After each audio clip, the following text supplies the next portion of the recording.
مطلب ہے مسلمانوں کی زمین کو ہڑپ کرنا چاہتے ہو، حرام کھانا چاہتے ہو، اس لیے ان اوقاف کو ہڑپ کرنا چاہتے ہو۔ آپ کیا کہتے ہیں؟ اس کے اندر جہاں ہے وہاں اسی طریقے سے اوقاف وغیرہ سب محفوظ ہوں گے۔ اوقاف محفوظ ہیں، یہ آپ کے سامنے حضرت مولانا بیٹھے ہوئے ہیں، تقریر کی ہے۔ اوقاف کو ہڑپنا چاہتے ہیں۔ ہماری مسجدیں اسی دلی کے اندر 400 500 سال کی مسجدیں ہیں، جس میں جمعیت علماء کا دفتر بنا ہوا ہے، عبد النبی اکبر کے زمانے کی مسجد ہے۔ اور کتنی مسجدیں ہیں جن کے پاس اوقاف، اللہ اکبر، لاکھوں کروڑ کے اوقاف ہیں۔ جونپور میں جا کر کے دیکھو کیسی مسجدیں ہیں، دلی کے قرب و جوار میں دیکھو کتنی بڑی بڑی مسجدیں ہیں۔ ہندوستان کا وہ طبقہ جو ان مساجد کے اوقاف کو ہڑپ کرنا چاہتا ہے، کہتا ہے اگر کسی وقف زمین یا مسجد یا کسی بھی چیز کے کاغذات وقف کے نہیں آئیں اس کو وقف نہیں مانا جائے گا۔ کون 500 سال پرانے کاغذات لا کر کے پیش کر دے گا؟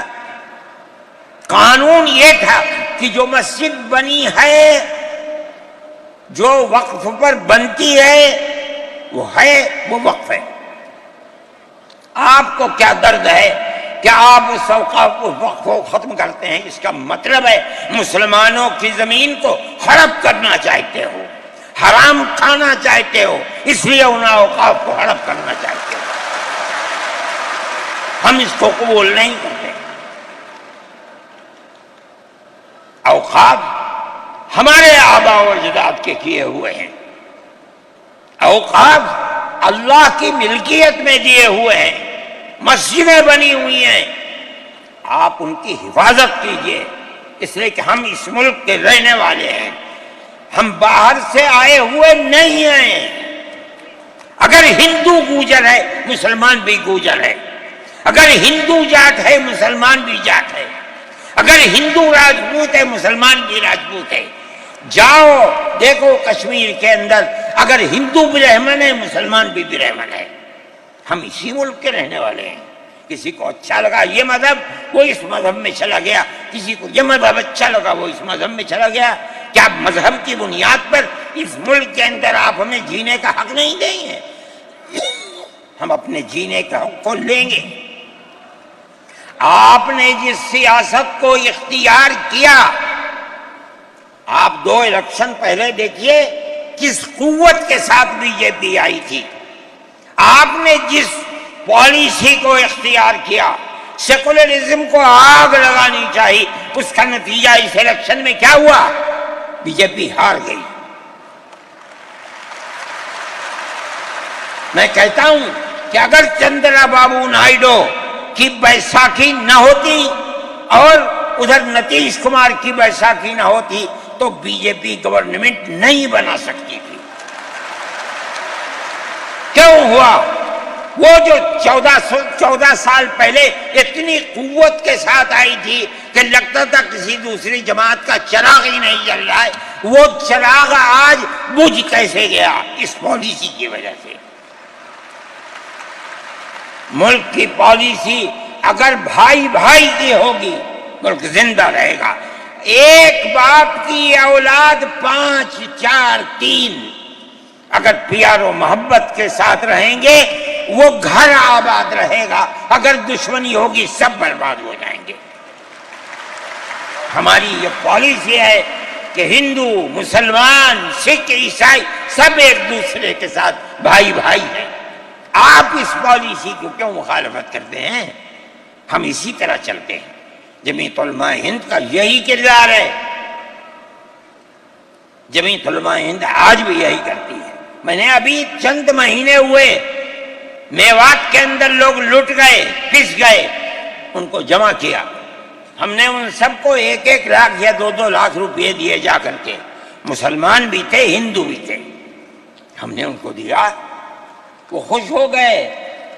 ہم ہر سال تقریباً 1.5 کروڑ روپئے دیتے ہیں بچوں کو جو پڑھنے والے ہوتے ہیں، جو غریب ہوتے ہیں اونچی تعلیم کے لیے۔